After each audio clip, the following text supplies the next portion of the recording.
What's up, everyone? Welcome to the Damage Report. I'm looking at the wrong camera.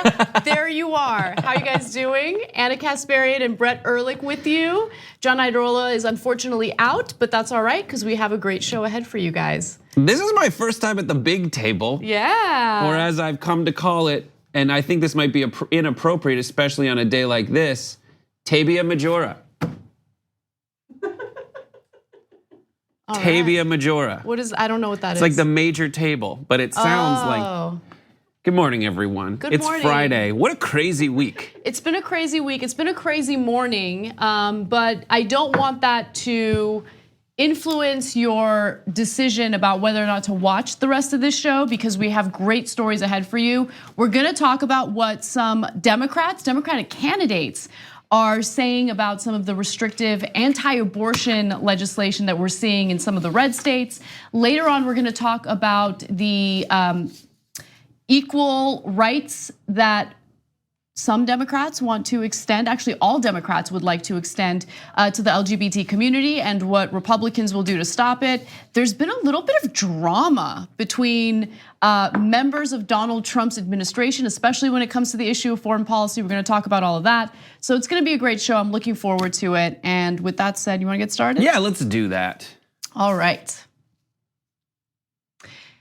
As we all know from this entire week of the news cycle, there are various red states that have passed incredibly restrictive anti-abortion legislation. First, you have Alabama, which signed into law a complete abortion ban, making absolutely no exceptions for victims of rape or incest. And then Missouri followed suit, banning abortion after 8 weeks. It's not as restrictive as Alabama's abortion law is, but the Senate in Missouri decided to pass that legislation. It's now going to the House where it's likely to pass, and the governor has already noted that he will sign it into law.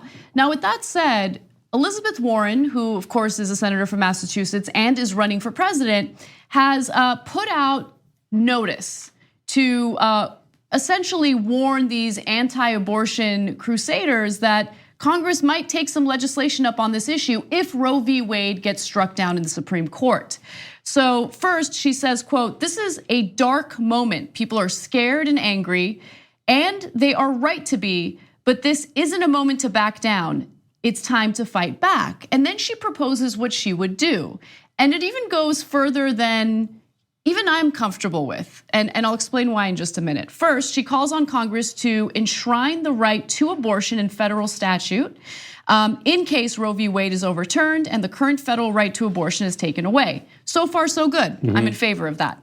She also calls for a repeal of the Heighten Amendment, which bans federal funding for most abortions and federal legislation preventing states from passing medically unnecessary restrictions on abortion clinics.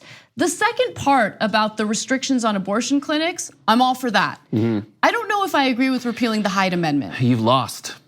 That's what I think. I think you've already lost because listen, my taxes pay for roads I don't use. My taxes go into federal funding, and then all of this is an embarrassing, sad situation we've placed ourselves in because I hate to what's more enshrined than a federal statute, the Constitution, right?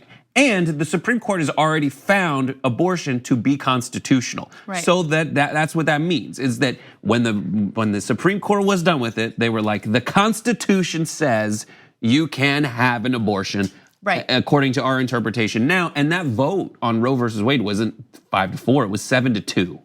It was 7-2. Let's move on. Let's get over it. I agree with you on that. And that decision was based on some kind of scientific approach they did. So this new barrage of perverse spaghetti throwing at the Supreme Court to see what sticks makes me sick. I totally agree with you on that.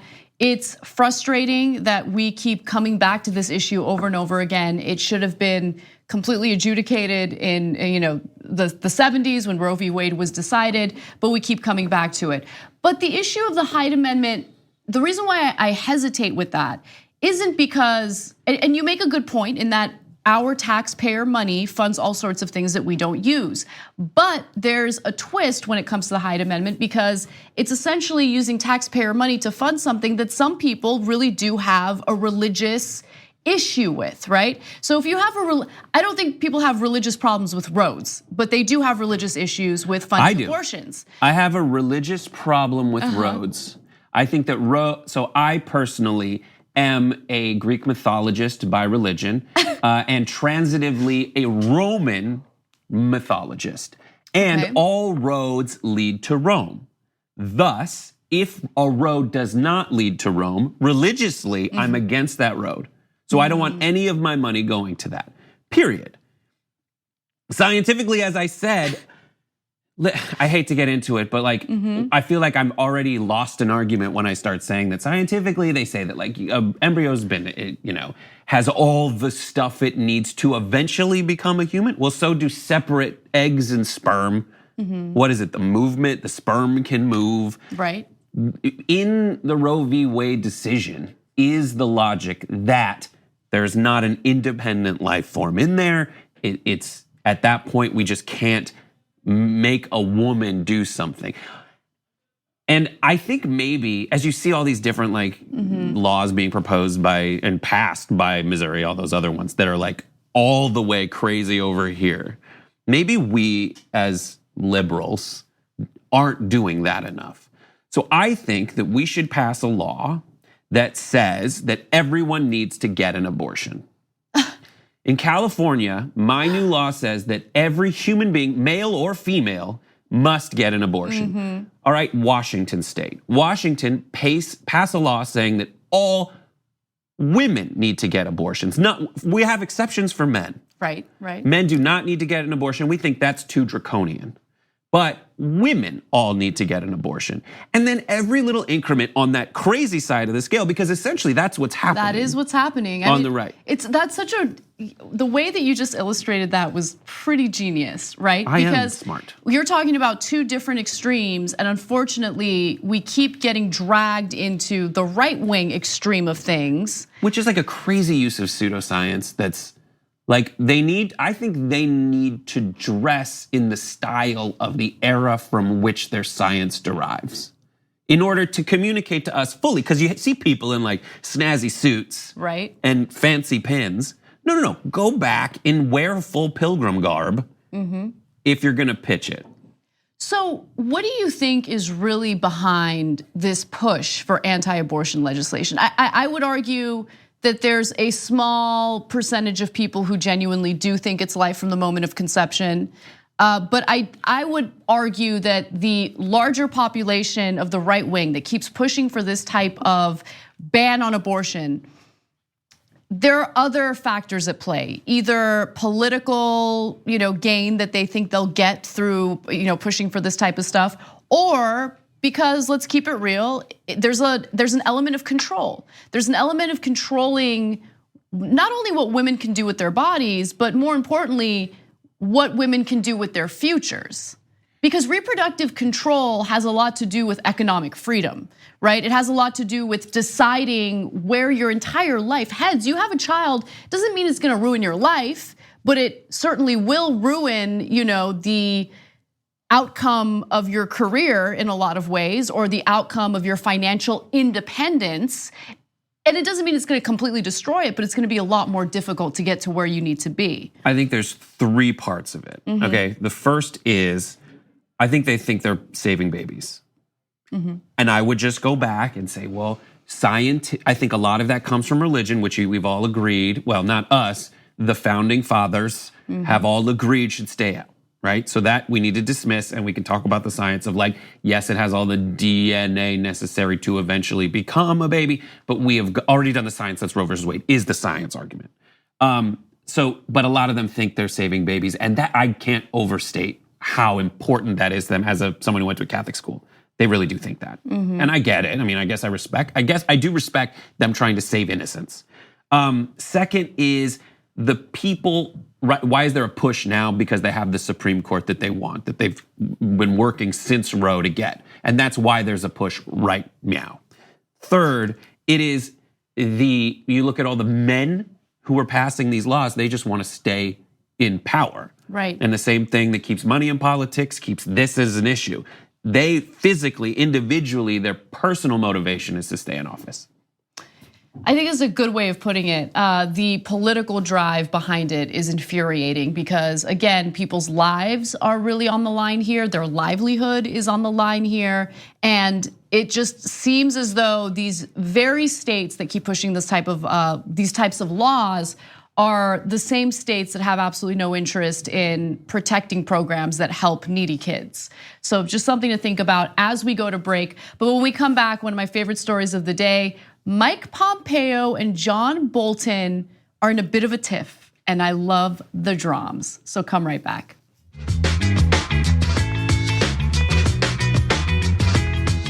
We need to talk about a relatively new show called the Republic, or UNFTR. As a Young Turks fan, you already know that the government, the media, and corporations are constantly peddling lies that serve the interests of the rich and powerful. But now there's a podcast dedicated to unraveling those lies, debunking the conventional wisdom. In each episode of the Republic, or UNFTR, the host delves into a different historical episode or topic that's generally misunderstood or purposely obfuscated by the so-called powers that be. Featuring in-depth research, razor-sharp commentary, and just the right amount of vulgarity, the UNFTR podcast takes a sledgehammer to what you thought you knew about some of the nation's most sacred historical cows.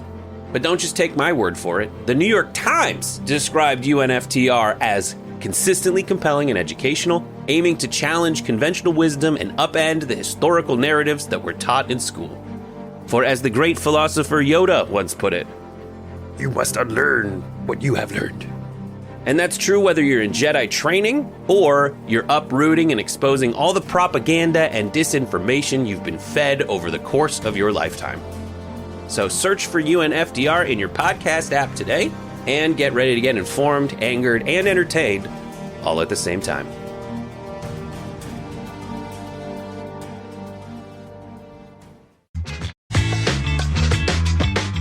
Welcome back to the Damage Report. I'm Anna Kasparian and Brett Erlich joins me.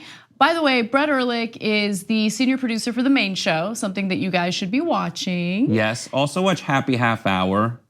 I apologize, Brooke Thomas is on the show this week. I know you don't like her on the show very much. We put up with her. What did Getting so many head shakes from the control room. What did you guys drink this week? We drank champagne with Saint Germain. What's my name? What's my name? What's my name? That is so good. Like I love that. That's very Brooke-esque, like classy. Like it is great. Yes. The story is, as you'll find out on the show, which is available in video form for members of TYT Now. Good morning. Is I had a whole plan last time she was on the show, which was exactly a year ago, and the drinks were fine. Some of them were gross. And she was like, and I got her Saint Germain because that's what she likes. And then she's like, just put this with champagne. And it was so good. I want to try that. I've never tried that combo. Let's do it. We ran out of champagne because people stayed after.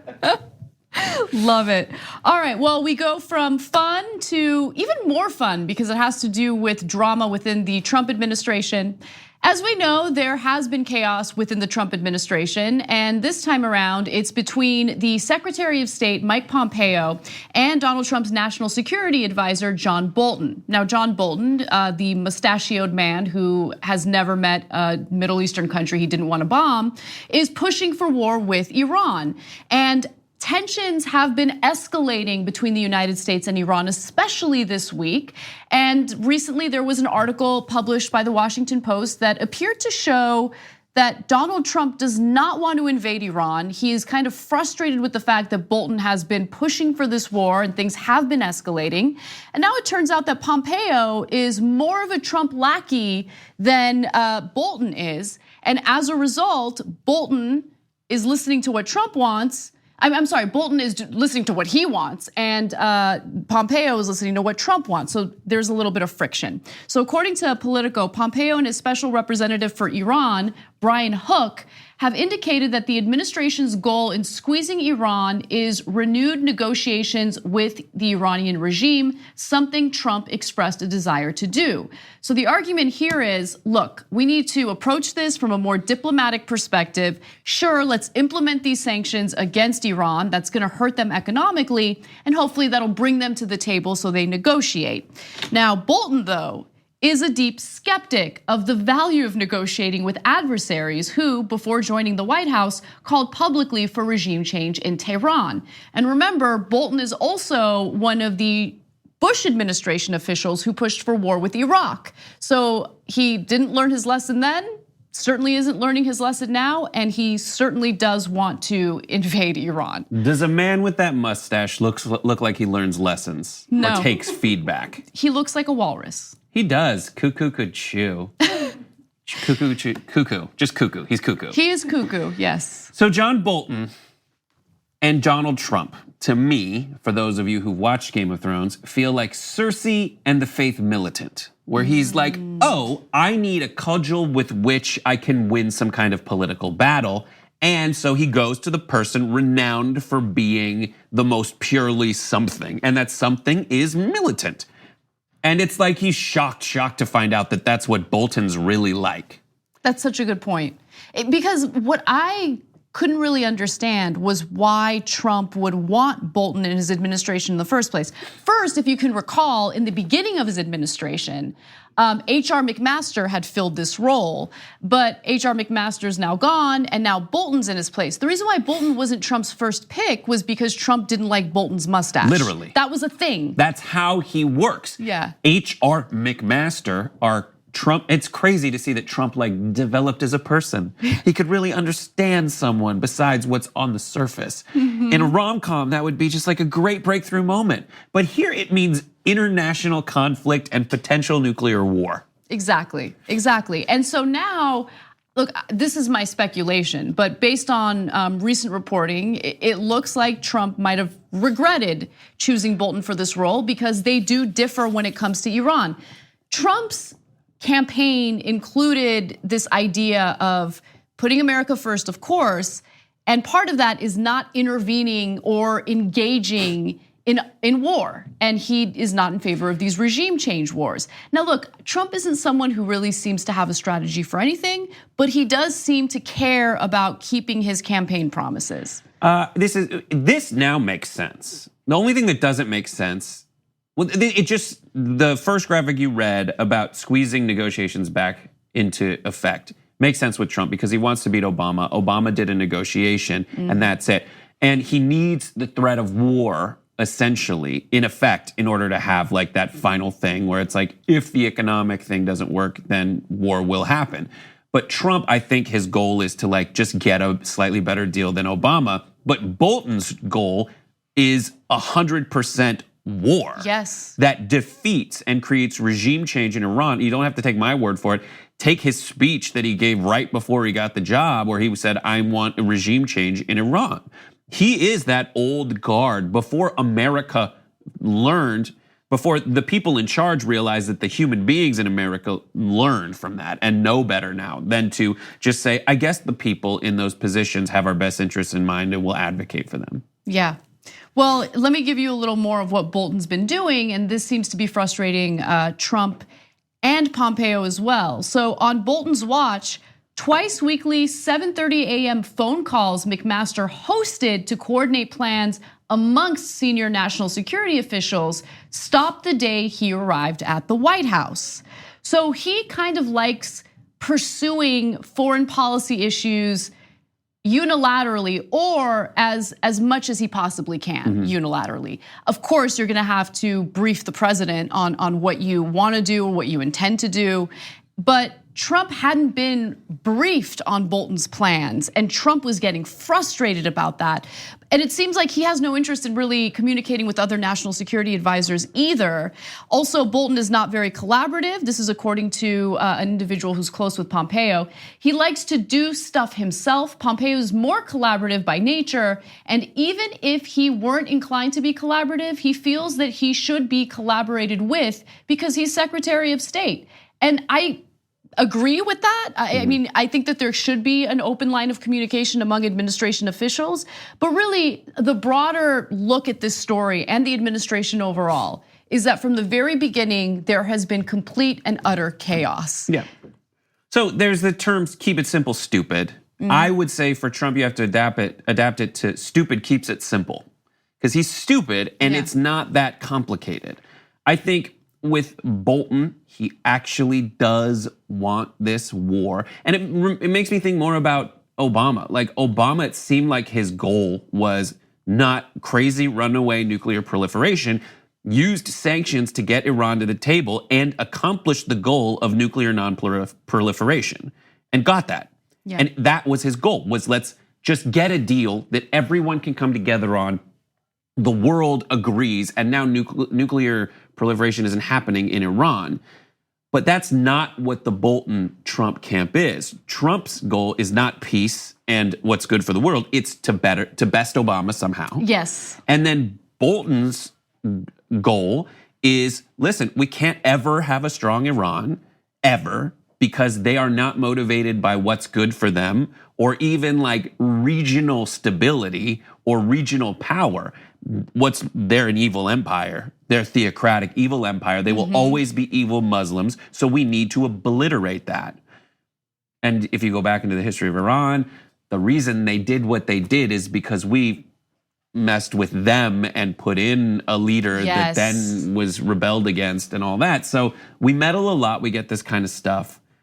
Just look at the history of Iran. It's absolutely fascinating in what it's done and how much of what they've come up with in the universe we use as like a fundamental system of understanding things. It's just a fascinating history. It really is. And finally, I just wanted to make a point about Trump's tactics, because I think you were so right in that he wants to one-up Obama. He wants a better deal, even though the Iran nuclear deal did exactly what it was supposed to do. Iran had basically shipped out 95% of its enriched uranium. So even if they decided to stop complying with the nuclear deal, which to this point they have been complying, even though the US pulled out, it would take them years to develop a nuclear weapon, meaning they are not an imminent threat to the United States. They keep, the Trump administration, Bolton specifically, keeps trying to make it seem like they're an imminent threat to the United States. They are not, so don't fall for that propaganda.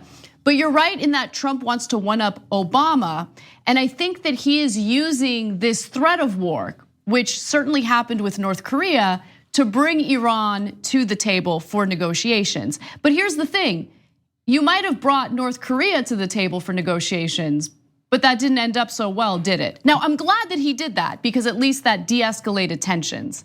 But let's see if your strategy works with North Korea before you try it with Iran. Anyway, we gotta take a break. When we come back, we have more news for you, including what farmers are dealing with when it comes to this trade war with China and how Trump is trying to calm them down.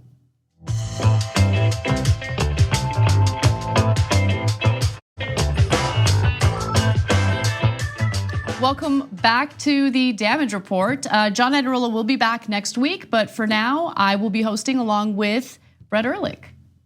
Sorry. This show is so well done. Can I just say, what was that? I flex, and it's not as big as John Idaswola. Idaswola. And then I apologized for not doing the push-ups and the flexing. I thought you were doing that push-up challenge. That ended the day I stopped talking about it. That's hilarious. I don't blame you. I was doing the squat challenge. Yeah. And squats are not that hard. No, a billion of them are. Yeah, that's true. But doing, X number of squats, like 100 squats a day, that's not that tough. But it's just laziness, I guess. Yeah. Anyway, we're all busy, okay? We're all gathering the news for you. Not really. By gathering, we're reading articles that we think are interesting. No, don't tell them the secret. Don't tell them the secret. But we analyze them. That's the difference. There it is. Okay? We give you like the context and really like the inside details that most people don't know about. We're gonna do that right now when it comes to the trade war. Donald Trump is, of course, still engaged in a trade war with China, and the ramifications for farmers are already being felt. But all of us are gonna feel the consequences soon as we notice the prices of products that we need rising and becoming less and less attainable, especially for people who are working minimum wage jobs. But Donald Trump is asking farmers, many of whom voted for him, to do the patriotic thing and just suck it up. Now, he says, quote, "Our great patriot farmers will be one of the biggest beneficiaries of what is happening now." But here's the thing.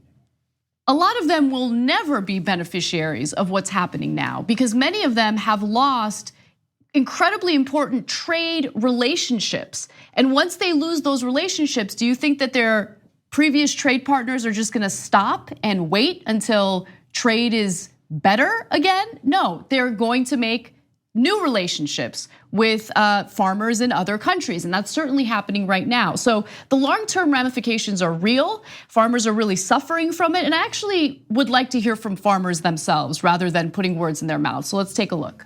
Tell us, what has the impact been on our farmers? It's been insane. We've had a lot of farmers, a lot more bankruptcies going on, a lot more farmer suicides. These things are highlighting many of the news stories in our local news.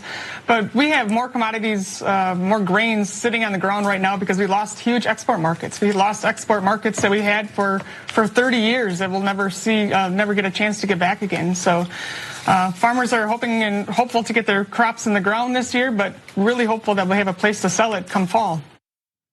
So I think it's important to hear those perspectives because we're not talking about these massive, corporate farmers. We're talking about small-time farmers who have had these farms passed down generation by generation, and they're really suffering right now, and there's no end in sight. And so what do you make of all of this? Do you think this is a smart strategy? Because there is a legitimate argument to be made about how China has been behaving over the last several decades, and they do need to be held to account. But at the same time, is this the best way to go about it? All trade wars are wars of attrition to see who's gonna blink first. Mm-hmm. And the strategy of Trump, the thing we were selling a lot of was food. Like we were exporting grain and all that stuff. And the thing that they believe, and I believe that China is doing is like massive intellectual property issues. Yes. I think that's more of a legislative thing where you punish them for their intellectual property violations. You find ways to enforce that through some kind of largely, like, I guess, legal process internationally. But if I were to summarize the Republican voting blocs, it would be people in the middle of the country who are socially in step with what they think. Like traditionally, they're religious and they're like, I'm a wholesome social conservative. And then you have like the rich folks who they just say like, China's killing us. That's all they say. And right now, the fact is that to appease the people who are saying China's killing us, there's a trade war. And the people it hurts the most are farmers. And it's up to the farmers to help. If they're hurting, of course, they're gonna tell Trump that they're hurting. Those people are up for grabs. In the meantime, in all of this is the laborers in the Rust Belt. So he's gonna lose some of these farmers, and he's trying to pick up people in the Rust Belt by saying, I am going to protect your job.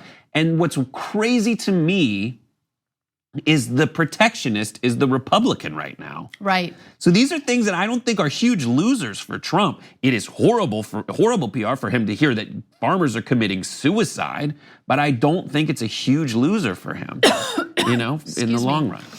You make a great point, and just to solidify your point even further, there is reporting out that indicates that this whole trade war is part of Trump's 2020 strategy to present himself as this protectionist, as someone who's willing to stand up to China. But you also brought up a really great point about intellectual property, and that is something that China has been guilty of.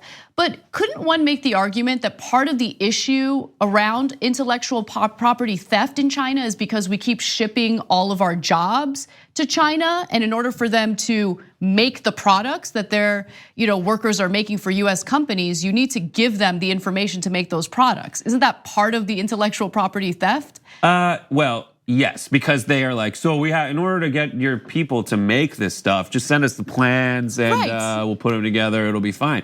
But still, the protectionism or the tariffs, as opposed, like the whole thing that Obama kind of lost on, and the Bernie you heard say like, get rid of the TPP. The strategy there was to raise labor wages abroad so that they would be on par with American wages, and American workers were like, I don't have time for that. And Trump shows up and is like, I'm going to make it more expensive to make stuff in China so that we have to make it in America. I don't see that as a loser for him, except for the people that China was buying stuff from us, which is food. Yes. And it hurts the farmers. And are there more farmers than laborers? Where do the farmers live? In places where the other option is the godless baby murderers.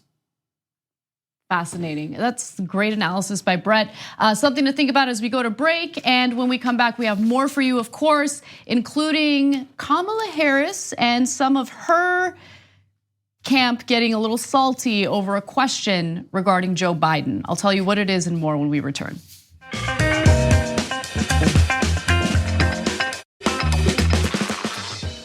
People think that Game of Thrones is known for the Song of Fire and Ice, but I would argue that this presidential election, the 2020 presidential election, is full of fire and ice.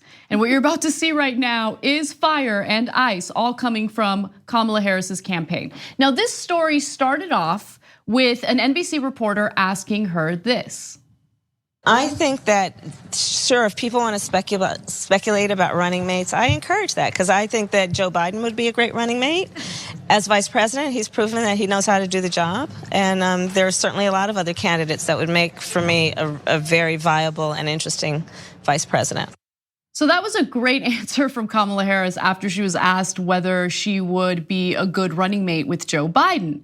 And I like the way she handled it, because to be quite honest, I would find that question, first of all, incredibly premature. And secondly, insulting, very, very insulting. Like, I'm running for president, so how about you ask me whether he would be a good running mate for me, homeboy, right? Yeah, because the reason you're asking me is not because of the polls. Right. It's because you can't imagine this being president of the United States. Exactly. Oh my God, so I try not to talk about my feelings about like Chris Cuomo and Don Lemon a lot, but I end up doing it.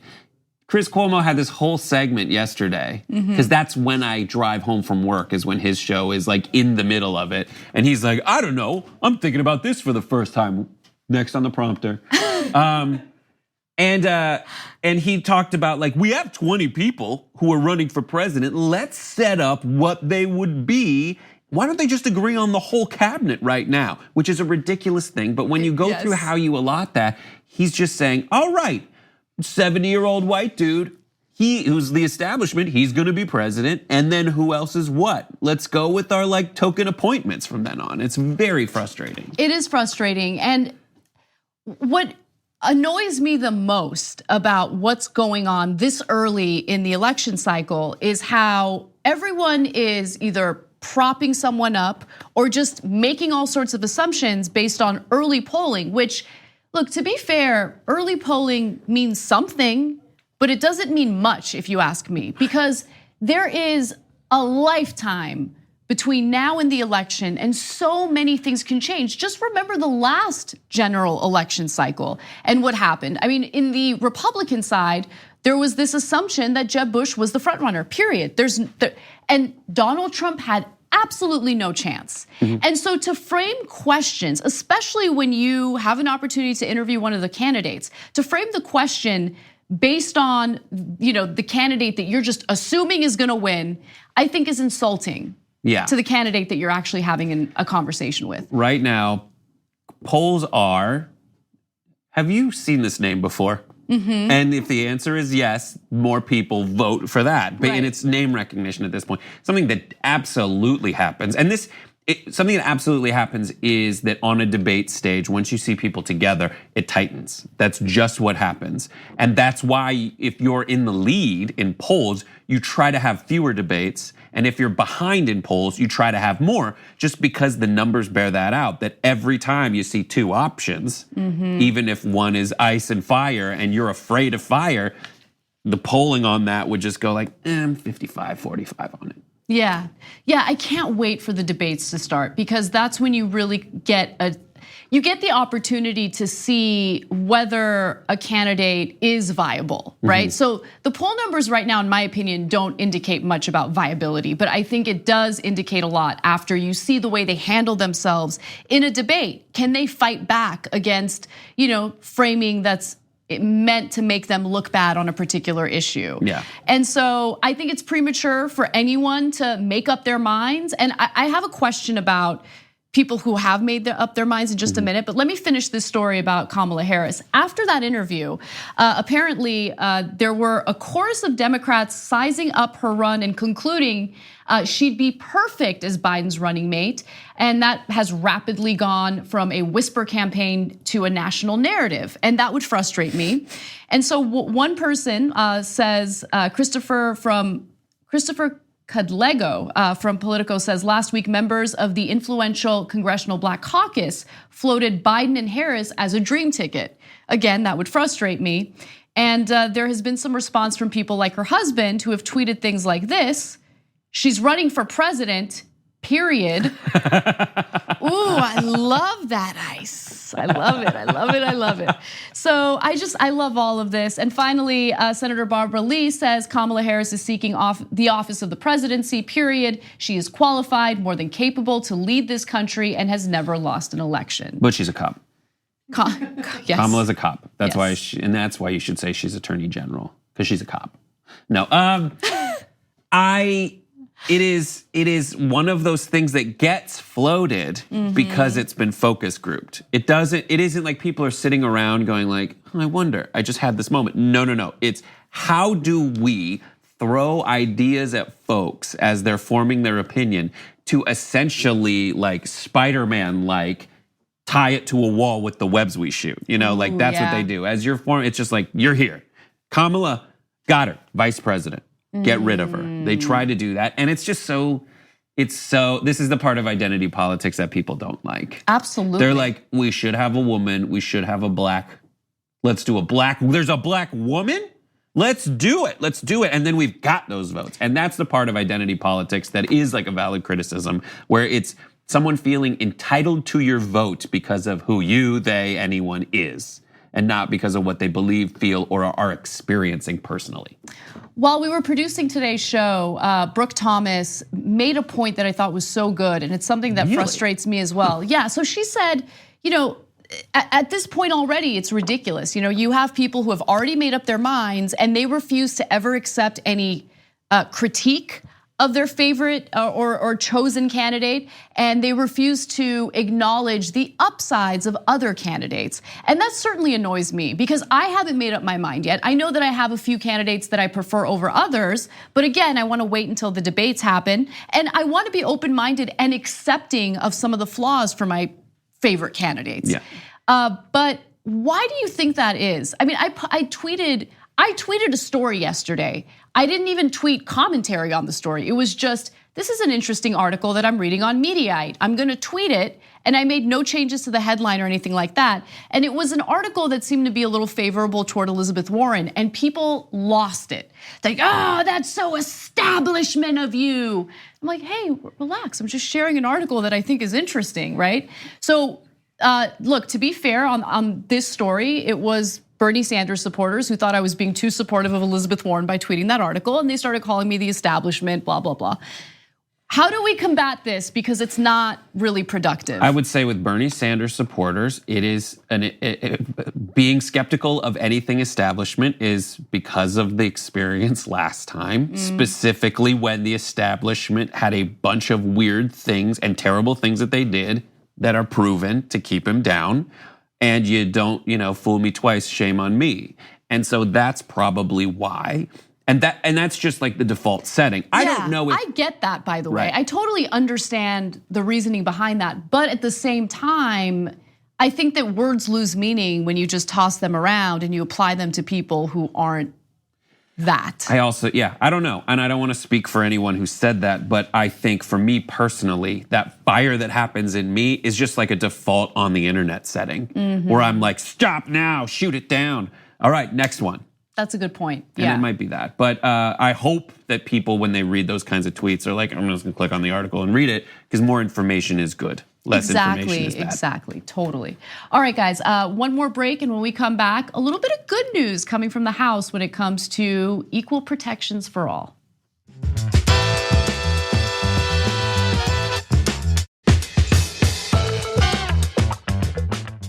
Welcome back to the Damage Report. Anna Kasparian and Brett Erlich here with you.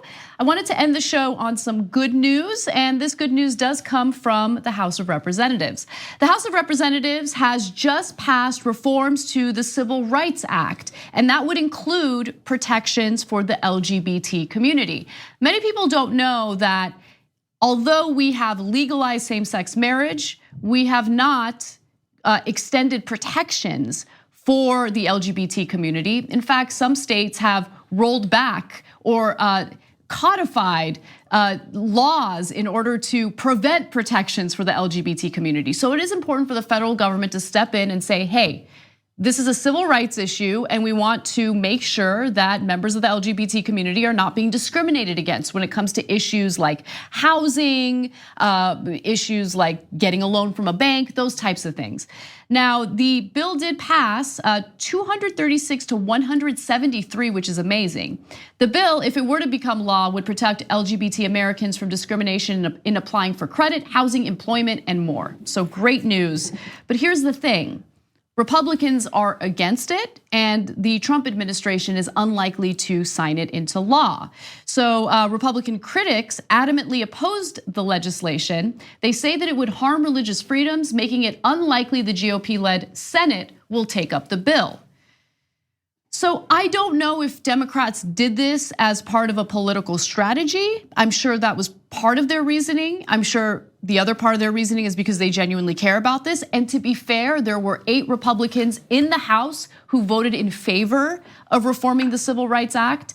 But at the same time, this is unlikely to get anywhere in the Trump administration. Ladies and gentlemen, you aren't allowed. So someone tweeted recently that why is it that a Christian can fire a gay person because they're gay, but a gay person can't fire a Christian person because they're Christian? And that proves that we need only one thing. Brothers and sisters, join me in forming the church of LGBTQ+.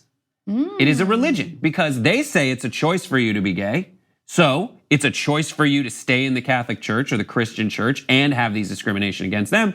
And so we are forming a religion. And in this religion, we say that we have to do things according to how we are. And it's our religious proclivities that force us to have these attractions that we choose, by the way. So if we incorporate being gay as a religion, this is a great workaround for the idiots who can't wrap their mind around how hypocritical they're being. Yeah, that's a good point. But the idiots who are being hypocritical have no problem being hypocritical because these are oftentimes the same people who have no issues with honestly discriminating against Muslims based on their religion. All the Catholic priests who molest boys, it seems like it's a religious thing to me. I'm just putting two things together and it's fine. And we accept them in the church of LGBTQ+. I just think that this is the only way to work around it because the other approach could be just people being reasonable and opening their eyes and letting things that make sense. And that isn't happening. So we have to create a religion around it in order for it to be protected. So what I would argue though is if Democrats in the House are doing this as a political strategy, if that is persuading them to take on this measure, and look, I'm glad that they took it on because I think it's important to have some discourse about this.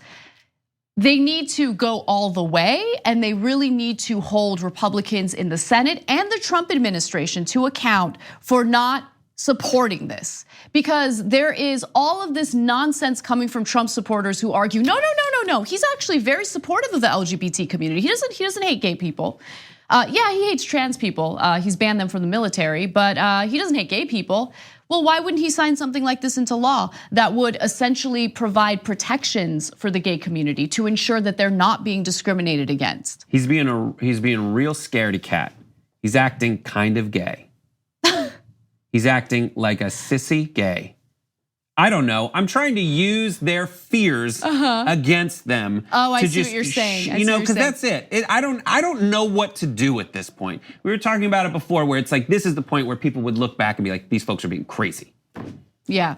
Well, look, Trump likes to use laws or proposals that Democrats don't sign into law as a political strategy against them. Democrats should do the same. Why isn't Trump signing this? Why isn't he pushing for this? It's because he does not care about the LGBT community. Thank you for watching. We'll see you next week.